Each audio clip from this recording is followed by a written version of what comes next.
Hi, my name is Aditi Parekh, and I'm a leadership trainer and an educator based in Cambridge, Massachusetts. I'm offering a workshop on public narrative based on the works of Professor Marshall Ganz at the Harvard Kennedy School. And before I share a little bit about what public narrative is, I thought I'd introduce myself and share a little bit about why this is so meaningful and important to me. I'm originally from a small town in Tamil Nadu called Kunur, and my great grandfather migrated from Rajasthan down south. So I like to say that I am Marwadi by blood and Tamil by upbringing, even though that offends some people. I'm a researcher by training, and when I came to graduate school at the Harvard Graduate School of Education, I came with the single minded focus that I needed to become a good researcher, apply for a PhD, and that was most of the courses that I did.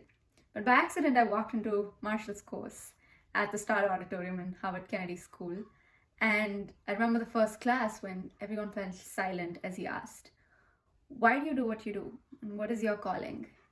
And this was a room of 150 people who were struggling to figure out what you could answer apart from your resume. Because he said, I'm not here for that. Why are you really here?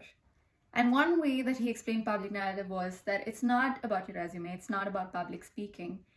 It's not about a gloss that you, as a former student said, it's not about the gloss that you apply from outside, but it's about bringing the glow from within. And what I learned in that class was that public narrative was about bringing out experiences of courage that had come through in faces of challenge, choices that had made you who you really are.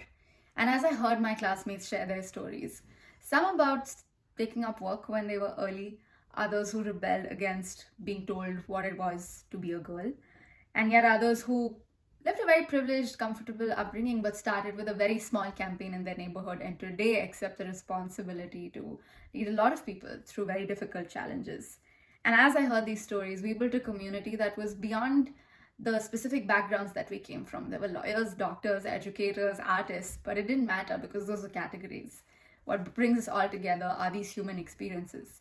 We know that, which is why stories move us. Stories are as old as time itself, and it's been one of the ways that we teach and pass on morals. And storytelling, even today, can be used very powerfully, as I saw, to inspire people to share not just what it is we want to do, but why we want to do this. The kind of energy that comes from that is very different from sharing a typical motivational speech or one that's just based on reason or logic.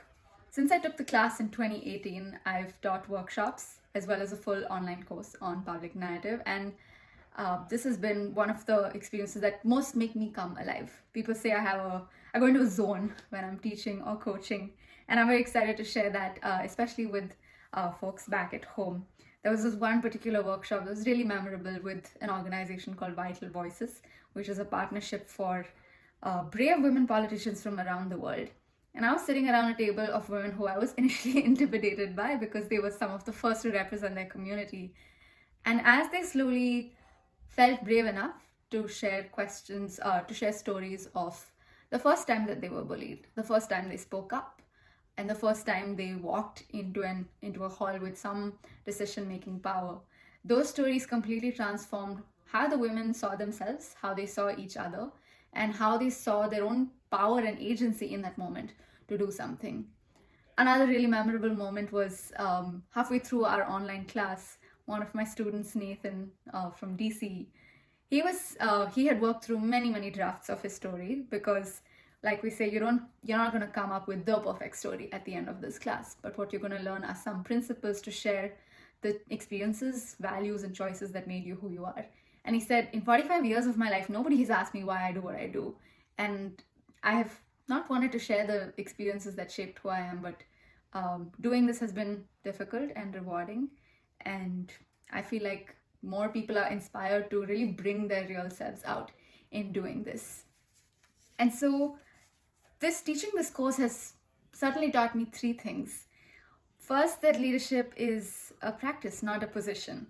And as we stand in the middle of this global pandemic, it's clear that people without formal authority in a lot of places are standing up to do whatever they can for their communities with a lot of heart, a lot of strategy. And these things are not exclusive to each other, but they sort of go hand in hand with each other. Another thing that I've learned is that words are powerful.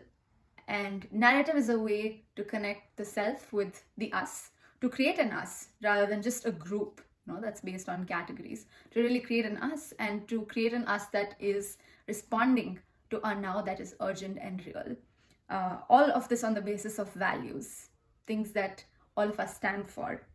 And these narratives can be so powerful because what they do is narrate courage and hope, emotional capacities which we are in dire need of now more than ever, because not only do we need it to get through this pandemic, we'll need it to build and rebuild whatever comes after this. And finally, I've learned that this art of public narrative is learnable and teachable. In fact, what you'll see very quickly is that, storytelling comes very naturally to us, and it's about discovering the art of public narrative rather than taking on a completely new framework that this whole thing is about. And so it is definitely learnable and teachable. And I invite you to explore this space, especially if you're wondering, am I a leader or do I have a story? I assure you, you do. And I want to invite you to join us in a community with leaders as we explore your stories and our stories and mobilize that to fuel action today.